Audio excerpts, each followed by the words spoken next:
Jumpa lagi di Halo Timnas yang akan menyajikan informasi seputar Timnas Indonesia. Ternyata sosok Dirtek PSSI baru kita bukan sosok yang kaleng-kaleng. Ia memiliki rapor cemerlang. Tak hanya itu, pemain abroad kita juga tengah ramai jadi sorotan. Belum lagi Sintayong yang akan menyiapkan kejutan untuk skuadnya.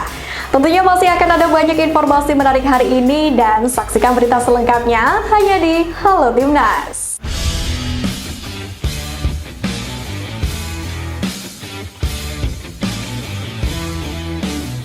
Direktur Teknik PSSI yang baru Frank Wormoed rupanya memiliki rapor cemerlang. Ia pernah memiliki catatan bersama skuad junior Timnas Jerman yang melahirkan sederet bintang tenar di Eropa.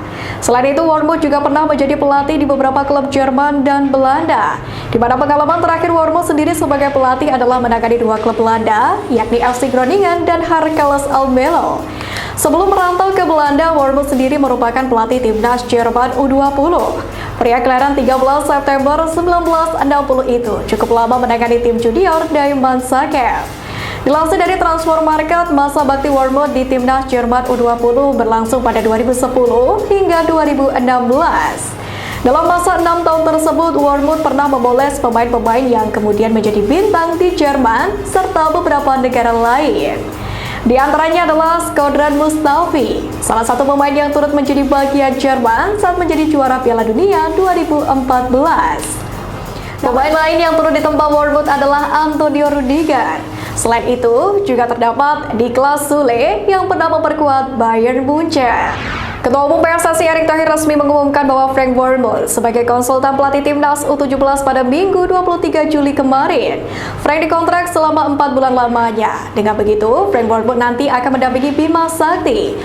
Wormoed akan melakukan pentahapan untuk membangun tim U17 agar siap bersaing di Piala Dunia U17 yang akan digelar pada November hingga Desember mendatang. Ex-pelatih Timnas Jerman U20 ini juga akan menganalisis SWOT, yakni untuk membentuk tim kepelatihan dan juga staf yang solid, mempersiapkan modul-modul kepelatihan, pemaparan hingga implementasi program. Ia pun akan melakukan pengawasan dan juga evaluasi atas modul yang dijalankan tim pelatih Timnas Indonesia U17. Erick Thohir sendiri menjelaskan bahwa penunjukan Frank Wormoed sebagai konsultan selain karena pengalamannya, juga didasari rencana camp pelatihan dan juga tryout ke Jerman yang dimulai pada September hingga Oktober nanti. Timnas Indonesia akan menghadapi Turkmenistan pada uji coba FIFA Matchday di Stadion Gelora Bung Tomo, Surabaya pada 8 September nanti. Kemungkinan besar pelatih Sintayong bakal menurunkan skuad yang berbeda saat menghadapi tim berperingkat 137 dunia ini. Pasalnya berselang satu hari, Timnas Indonesia U23 akan menghadapi China Taipei pada kualifikasi Piala Asia U23 di Stadion Manahan Solo. Dengan kondisi itu, kemungkinan besar Sintayong tak akan menggunakan pemain-pemain mudanya, yakni untuk melawan Turkmenistan, di mana nama-nama seperti Marcelino Ferdinand, Rafael Struijk, Ivar Jenner, Pratama Arhan, Elkan Bagot, hingga Rizky Ridho bakal difokuskan untuk menghadapi kualifikasi Piala Asia U23.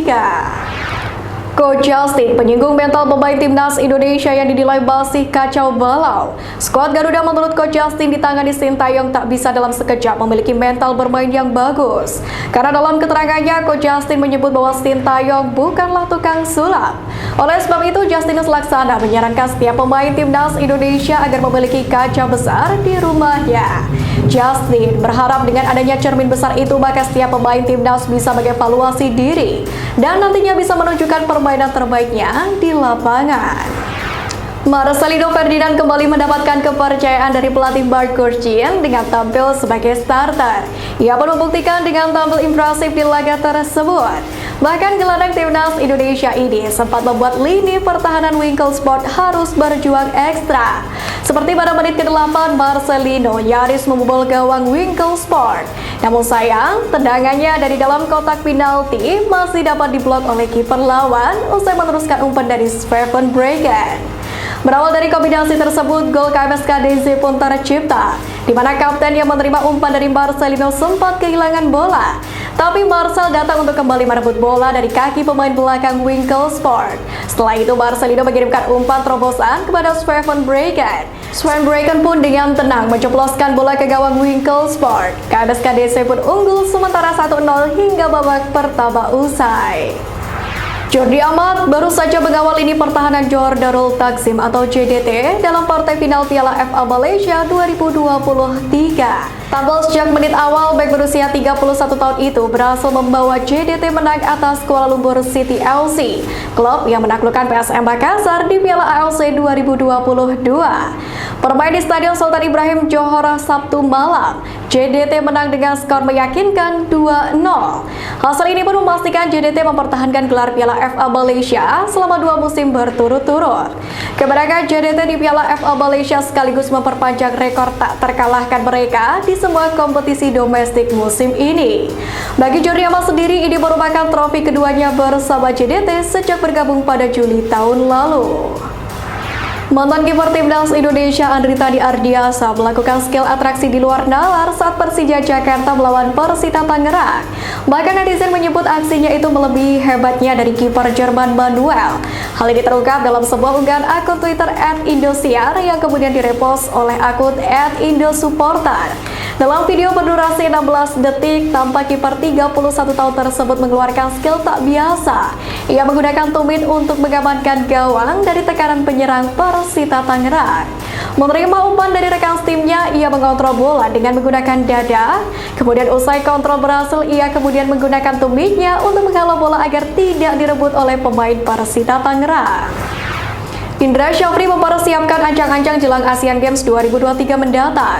Adapun ajang multi-event itu akan digelar di Hangzhou, China pada 23 September hingga Oktober 2023 mendatang.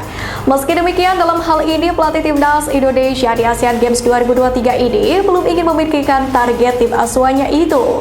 Pelatih asal Sumatera Barat itu pun mengatakan target Asian Games 2023 baru akan ditentukan usai pengundian grup alias drawing, yang mana akan digelar pada Kamis 27 Juli mendatang.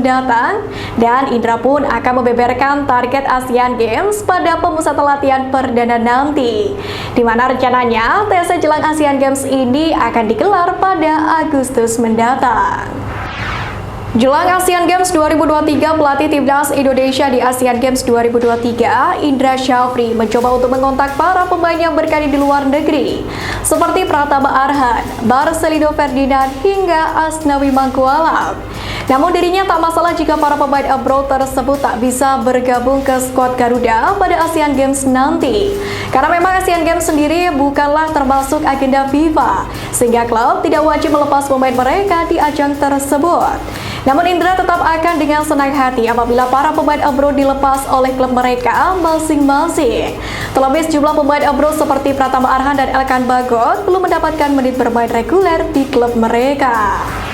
Ketua Umum PSSI Erick Thohir umumkan venue yang akan digunakan untuk semifinal dan final Piala Dunia U17, yaitu Stadion Manahan Surakarta. Namun sebelum ditetapkan, Erick Thohir mengatakan bahwa FIFA akan melakukan pengecekan terlebih dahulu. Pemilihan Stadion Manahan Surakarta sebagai venue semifinal dan final Piala Dunia U17 tentu kabar yang cukup tak disangka. Pasalnya, Stadion Manahan ini adalah bukan salah satu yang besar di Indonesia. Kapasitasnya pun tak lebih dari 20.000 orang.